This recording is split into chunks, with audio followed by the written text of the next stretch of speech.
তো দেখুন আজকে নিয়ে চলে এলাম আমি ছোলার ডালের কচুরি। তো কচুরিগুলো দেখুন কত নরম হয়েছে আর খেতেও বেশ দারুণ হয়েছিল। দেখুন ভিতরে একদম ভর্তিপুর। তো এখানে আমি নিয়েছি ছোলার ডাল, যেহেতু সকালে বানাবো তার জন্য আমি রাতেই ভিজিয়ে দিয়েছিলাম। তো এবার আমি কড়াই বসিয়ে দিলাম চুলার মধ্যে, আর দিয়ে দিলাম 2-3টা শুকনো লঙ্কা, আর দিয়ে দিলাম 1 চামচ জোয়াইন, আর দিয়ে দিলাম 1 চামচ জিরে গুঁড়ো। তো এগুলোকে আমি ভালো করে ভেজে নেব। তো দেখুন এগুলো আমার ভাজানো হয়ে গেছে। তো এগুলোকে আবার আমি নামিয়ে নিলাম। তো আবার আমি চুলার মধ্যে কড়াই বসিয়ে দিলাম, দিয়ে দিলাম জল, আর এবার আমি ছোলার ডালগুলোকে সেদ্ধ বসিয়ে দিলাম, আর দিয়ে দিলাম সামান্য লবণ।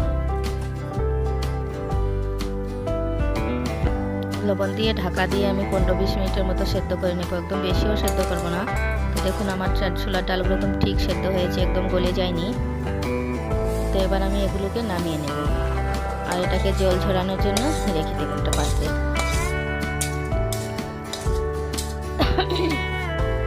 তো দেখুন এখানে নিয়েছি আমি আটা, তো আপনারা ময়দাও নিতে পারেন।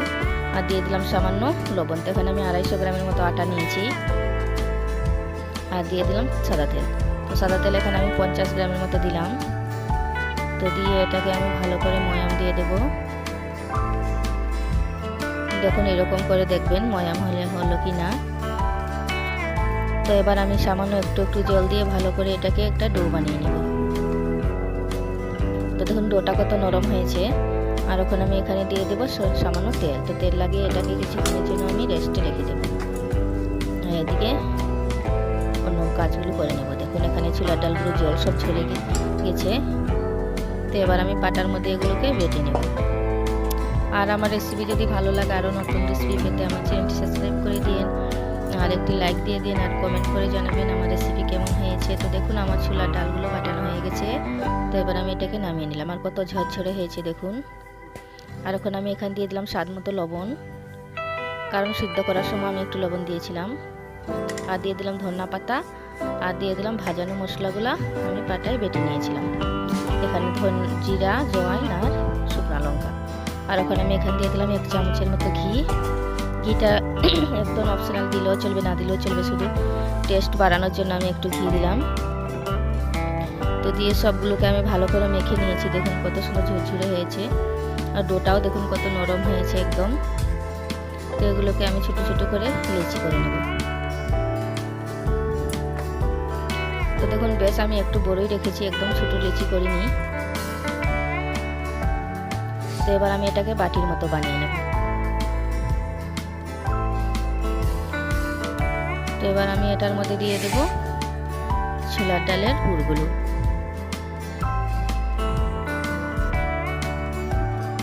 তো এখানে আমি 1 চামচ করে পুর দিলাম দেখুন।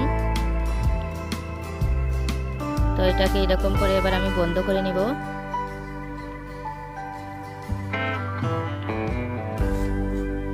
আর এটাকে আমি এখন বেলে নেব দেখুন। তো আমি তার গায়ে সামান্য তেল দিয়ে দেব, কারণ আমি ময়দা বা আটা দিয়ে বেলবো না। দেখুন একটু তেল দিয়ে দিলাম, আর এটাকে এবার ভালো করে বেলে নেব, কারণ হালকা হাতে বেলতে হবে, না হলে ছোলার ডালগুলো বের হয়ে যাবে।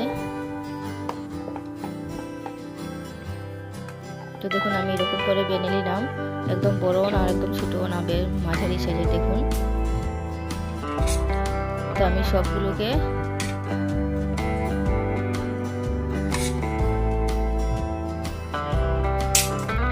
আরেকটা আমি বানিয়ে দেখাচ্ছি দেখুন।